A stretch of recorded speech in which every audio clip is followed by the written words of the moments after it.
Hey, so I recently returned from a trip to Ecuador, and this is going to be me talking through my experience, all the things that I recommend, plus some struggles from the trip. So Ecuador was my very first solo trip ever, and it was definitely an experience. It was an easier country to travel to solo to because as an American, they use the American dollar, and I went on a lot of different tours, but the hard parts of solo travel are still definitely there.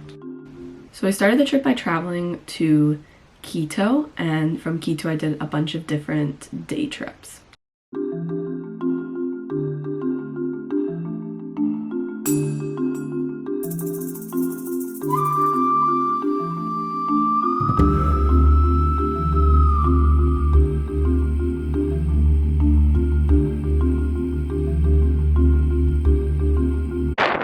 It's extremely windy, but I'm at Quito. The trail goes. I'm gonna walk for an hour. Okay, wind has died down a little bit so I can talk. This is so cool. I'm on a hike right now. I was trying to explain this earlier. It goes around, and I'm not making very good progress, but I'm gonna try to go as far as I can. So we have about 2 hours here. There are some kayaks that you can rent at the very bottom of the lake, but I don't really want to do that because it's a huge hike down, and the tour guide said that the best views are from the top.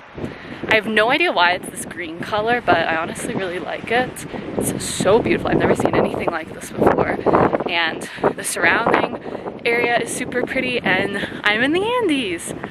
I am out here by myself, so I need to keep close watch of time.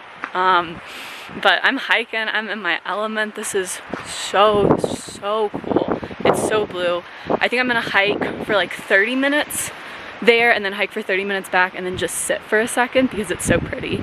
I was trying to take cool pictures, but since I'm by myself, I can't really do that. But this really nice lady from Argentina on my trip doesn't know any English. I barely know any Spanish, but she offered to take my pictures. So I do have pictures and selfies from me here, even though I'm by myself. But let's see what we can find on this side.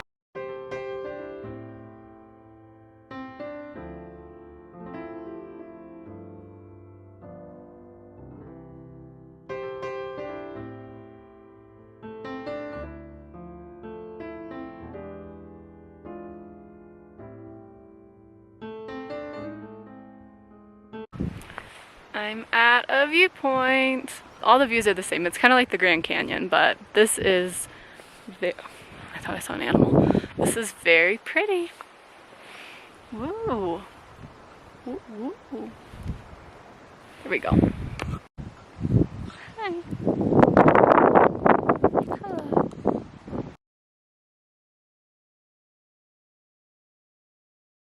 Hello. Okay, turning around from the hike. There were these really cute alpacas. I'm pretty sure they're alpacas, not llamas. There's a really cute little herd of alpacas, and I was trying to get a video of them, and I got too close, I think. And these 2 dogs, they never growled or anything, but these 2 dogs came up to me and like started staring at me. And I was like, oh no. So I backed away, and then the dogs started following me. I didn't get a video, I was really scared, but it was pretty cool.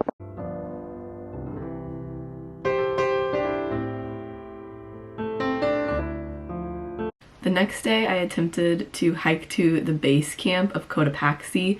There's a 2-night backpacking route that you can do. I did not do that. I did the day trip route, and we did never quite see the mountain, but it was still really fun and a fun bike ride. And then after my time in the Quito area, I took a plane to the Galapagos, and the first day in the Galapagos I went on a tour to see the giant tortoises, and this was probably the highlight of my entire trip. Together. They are separate. Yeah? They are very distant from each other. So in this species, big tortoises male, small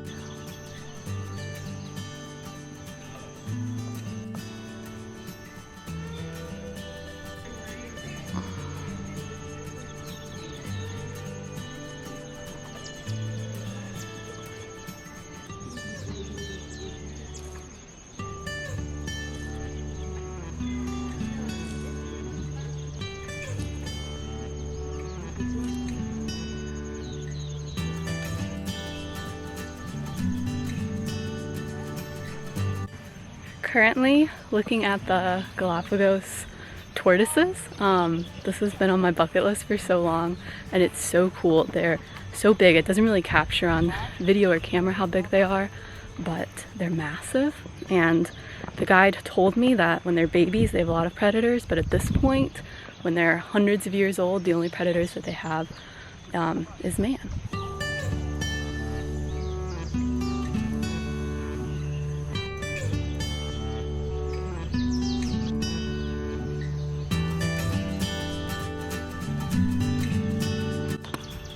They're literally massive. And my tour guide left, so I'm just like out here now, and oh my god, this is so cool.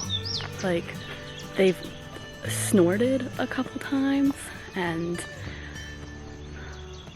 you can only find them here, and I'm literally amazed. I also did a tour to go see and play with sea lions.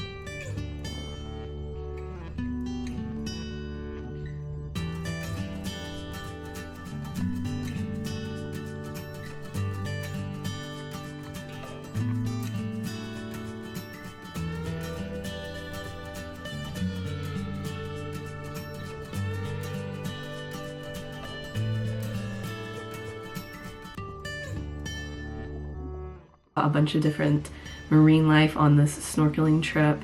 The turtles are definitely my favorite. The Galapagos iguana was insane. The sea lions were awesome. And then I actually kind of stopped filming before my trip was totally done. I was kind of over solo traveling. It's really fun because you get to go wherever you want and do whatever you want, and you don't necessarily have to wait around for another person, and you can travel at your own speed. But I also just got really lonely, and I started to miss people back home, and it was hard because I was doing so many different trips, like constantly meeting new people, constantly having to put myself out there, and also constantly having these really cool outdoor experiences with no one that I love around to share with them. And I talked to more people than I ever have on a trip before, because normally I'm with like a friend or a family member and I talk to them mostly. And I talked to some amazing people on this trip, but I definitely struggled. And I think I'm not going to not do solo trips in the future, but I think I need to be a little bit more intentional about the ones that work the best for me. So for example, like instead of doing a bunch of mini day trips, like going on a solo trip, but going with like a group, so that you're doing the same things like with the same group day after day, so you see the same people day after day even if you're traveling alone. Because I think that was where I messed up a little bit, is that I was only doing day trips, so I only saw the same people for like a day. But I love Ecuador, and the fact that I was able to go out and do all those amazing things and have such an amazing time and be okay and be safe without necessarily another person there was really cool. And I'm stoked that I know how to do it. I just don't know if it's my preferred travel method. But I'm happy to talk more about all things solo travel in future videos. So thank you for sticking around, and have a great rest of your day.